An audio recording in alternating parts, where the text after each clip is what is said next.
भारत की पूरा ऐतिहासिक संस्कृतियाँ। प्राक ऐतिहासिक परिचय। निस्संदेह भारतीय सभ्यता विश्व की प्राचीनतम और प्रगामी सभ्यताओं में से एक है। अभी हाल में गुजरात के खंभात में लगभग 7500 ईस्वी पूर्व पुराना शहर मिलने से इस तथ्य की पुष्टि होती है।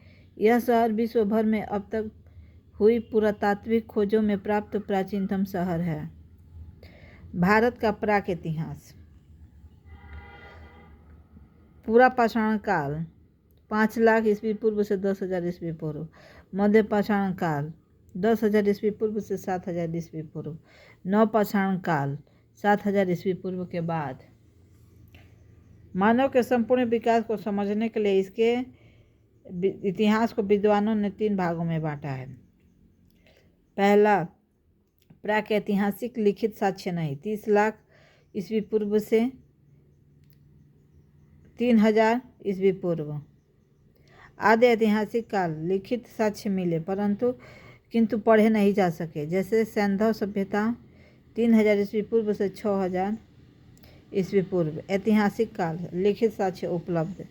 पाषाणकालीन मनुष्य के क्रमिक विकास को परिलक्षित करने के लिए 1863 ईस्वी में ल्यूबक महोदय ने पाषाण काल को 2 भागों में विभाजित किया। पहला, पूरा पाषाण काल, उत्तर पाषाण काल। भारत में पाषाणकालीन सभ्यता का अनुसंधान सर्वप्रथम 1863 ईस्वी में प्रारंभ हुआ। भारतीय भूतत्व सर्वेक्षण विभाग के विद्वान रॉबर्ट ब्रूस फूड ने मद्रास के निकट स्थित पल्लवपुरम नामक स्थान से पूर्व पाषाण काल का एक पाषाणरोपण प्राप्त किया। Williams King, Browns, Cockburn, C.L. Carlleyle आदि विद्वानों ने भी अपनी खोजों के परिणाम स्वरूप विभिन्न क्षेत्रों से कई पूरा पाषाण के उपकरण प्राप्त किए। सबसे महत्वपूर्ण अनुसंधान 1935 ईस्वी में डी टेरा तथा पीटरसन द्वारा किया गया था।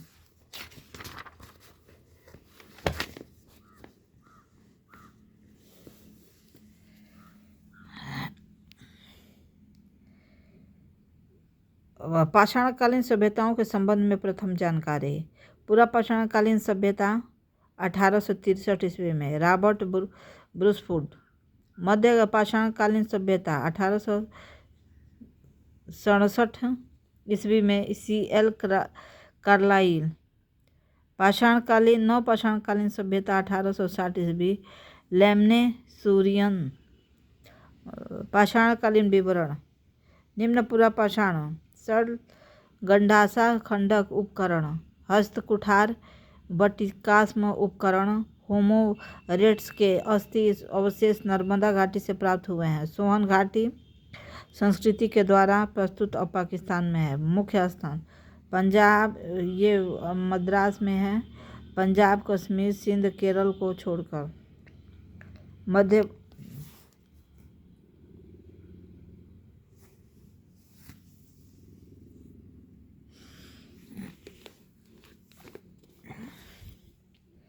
पूरा पाषाण काल। मानव की आरंभिक गतिविधियां पूरा पाषाण काल में अभिव्यक्त होने लगती है।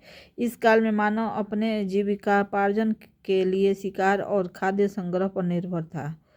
हैंड एक्स, क्लीवर और स्केपर आदि विशिष्ट उपकरण आधारित पूरा पाषाण कालीन संस्कृति के अवशेष बेलन नदी घाटी, सोहन नदी घाटी, नर्मदा नदी घाटी और भोपाल के पास भीमबेटका नामक चित्रित शैलाश्रयों से प्राप्त हुए हैं। पूरा पाषाण काल के मनुष्य मुख्यतः निग्रिटो जाति के थे। मध्य पाषाण काल में प्रयुक्त होने वाले उपकरण बहुत छोटे होते थे, इसलिए इन्हें माइक्रोलिथ कहते हैं। मध्य प्रदेश में आदमगढ़ और राजस्थान में बागौर पशुपालन के प्राचीनतम साक्ष्य इस काल में प्रस्तुत करते हैं। इस काल में मानव की अस्थियां शारीरिक प्रारूपों का सबसे पहला अवशेष प्रतापगढ़ उत्तर प्रदेश के सरायनौन तथा मदहदा नामक स्थान से प्राप्त हुआ है।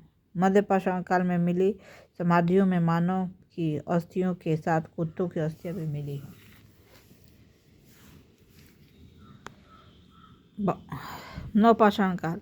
नवपाषाण युग के प्रथम प्रस्तर उपकरण उत्तर प्रदेश की टोंस नदी घाटी में सर्वप्रथम 1960 ईस्वी में लेम्मेसूरियन ने प्राप्त किए थे। नवपाषाण काल युगीन प्राचीनतम बस्ती पाकिस्तान में स्थित बलूचिस्तान प्रांत में मेहरगढ़ में स्थित है। मेहरगढ़ में कृषि के प्राचीनतम साक्ष्य प्राप्त हुए हैं। नवपाषाण कालीन स्थल बुर्ज होम एवं गुफ कराल जो कश्मीर प्रांत में स्थित है से अनेक गर्तावास गड्ढाघर अनेक प्रकार के मृद भांड और प्रस्तर तथा हड्डी के अनेक औजार भी प्राप्त हुए हैं। बुर्ज होम से प्राप्त कब्रों में पालतू कुत्तों को मालिक के साथ दफनाया जाता था। यह प्रथा भारत के किसी भी अन्य नवपाषाण कालीन स्थल से प्राप्त नहीं होती है। चिराद बिहार प्रांत नामक नवपाषाण कालीन पुरास्थल एकमात्र ऐसा पुरास्थल है जहाँ से प्रचुर मात्रा में हड्डी के उपकरण प्राप्त हुए हैं, जो मुख्य रूप से हिरण के सींगों के हैं। ये उपकरण ताम्र पाषाणिक अवस्था के प्रतीक होते हैं।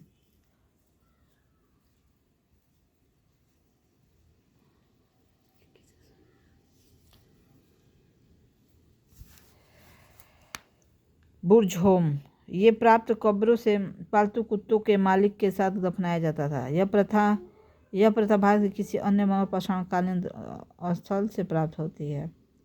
चिराद और बिहार प्रांत नामक नवपाषाण कालीन पुरास्थल एकमात्र ऐसा पुरास्थल है जहाँ से प्रचुर मात्रा में हड्डी के उपकरण प्राप्त हुए थे, जो मुख्य रूप से हिरण के सींगों के हैं। ये उपकरण ताम्रपाषाणिक अवस्था से प्रतीत होते हैं। इलाहाबाद में स्थित कोलडीबा एकमात्र ऐसा नवपाषाणिक कालीन स्थल है जहाँ से चावल प्राप्त हुए हैं।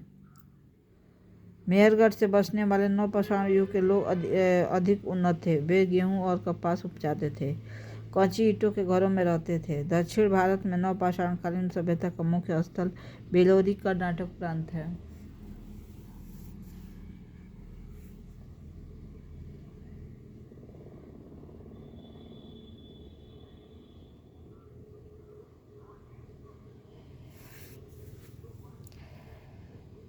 भीमबेटका भोपाल के समीप स्थित इस पुरापाषाण कालीन में अनेक चित्रित गुफाएं, शैलाश्रय, चट्टानों से बने शरण स्थल तथा अनेक प्रागैतिहासिक कलाकृतियां प्राप्त हुई हैं।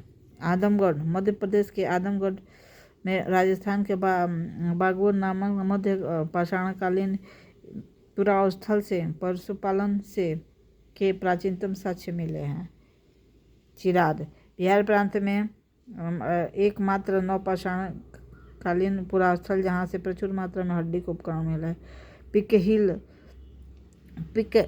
पिकलीहल कर्नाटक स्थित नवपाषाण कालीन पुरास्थल में शंख के ढेर और निवास स्थान दोनों पाए गए हैं। कुंभकारी सर्वप्रथम इसी काल में दिखलाई देती है। नवपाषाण स्थल की प्रमुख उपलब्धि खाद्य उत्पाद का आविष्कार, पशुओं के उपकरण की जानकारी और स्थिर ग्राम्य जीवन का विकास। ताम्रपाषाण काल नवपाषाण युग के बाद ताम्रपाषाण युग की शुरुआत हुई, जो 2100 ईस्वी पूर्व से 1000 ईस्वी पूर्व तक रही। केवल जोरबे संस्कृति 700 ईस्वी पूर्व तक जीवित रही। मानव द्वारा प्रयोग में लाई गई पहली धातु तांबा ही थी। इस काल के महत्वपूर्ण स्थलों में प्रमुख है दक्षिण पूर्वी राजस्थान की बनारस घाटी में अहार, गिलुंद, पश्चिमी मध्य प्रदेश में मालवा, कायथा एवं एरण, पश्चिम महाराष्ट्र में जोरबे, नेवासा, दैमाबाद, चंदोरी, सोनगांव, इमामगांव, प्रकाश और नासिका जोरबे स्थान के नाम पर सभी स्थलों को जोरबे संस्कृति नासिक जोरबे स्थान के नाम पर सभी स्थलों को जोरबे संस्कृति का माना जाता है, जो दैमाबाद सबसे बड़ा है।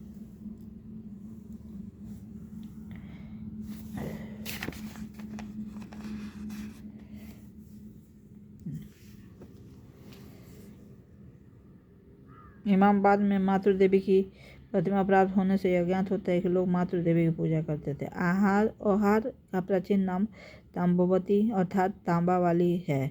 गिलुंद इस संस्कृति का स्थानीय केंद्र था। नदी घाटियों में स्थित ताम्रपाषाणकालीन स्थल गोदावरी प्रबल क्षेत्र, जोरबे, नासिक, कोपरगांव, नेवासा, देहमाबाद आदि। कर्नाटक क्षेत्र में मास्की, ब्रह्मगिरी, पिकलीहल आदि। भीम नदी क्षेत्र के कोरेगाम, चंदोली, चेनेगाम, अनाची, हिंगली, नर्मदा नदी क्षेत्र नौदाटोली, हसनपुर, महेश्वरम, मेहरगम, टेलोड आदि। राजपूताना सौराष्ट्र क्षेत्र रंगपुर, पुरा आहार, प्रभास, पाटन, पिथलगिड़वा, लखबावन आदि।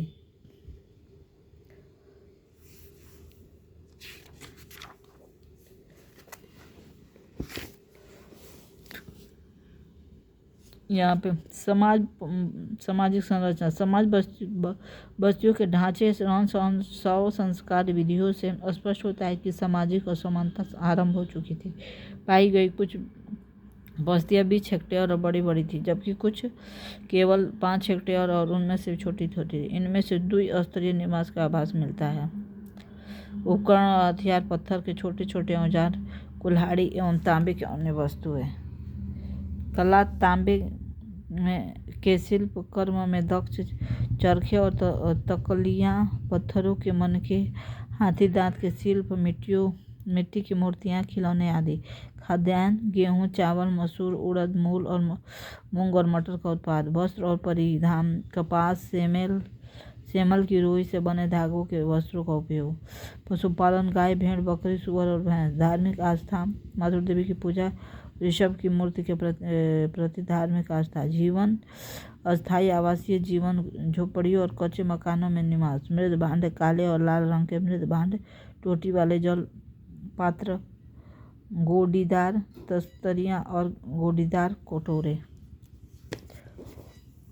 इस संस्कृति के लोग पशु पालते थे, खेती करते थे और हिरण का शिकार करते थे। पालतू जानवरों में प्रमुख थे गाय, भेड़, बकरी, सुअर, भैंस और ऊंट। वे मुख्य खाद्यान्न में चावल, गेहूं और बाजरा, मसूर, उड़द, मूंग, दलहन, मटर पैदा करते थे। बेर, अलसी, कपास, रागी और बाजरा के उपयोग के प्रमाण भी मिले हैं। बिहार और पश्चिम बंगाल में मछली पकड़ने के कांटे और चावल के प्रमाण प्राप्त हुए हैं। अतः यह कहा जाता है कि मछली और चावल वहाँ के लोगों का प्रमुख मुख्य आहार था। महाराष्ट्र में कपास, सेमल और सन की रुई से बने धागे प्राप्त हुए हैं। ताम्रपाषाण युगीन लोग पक्की ईंटों से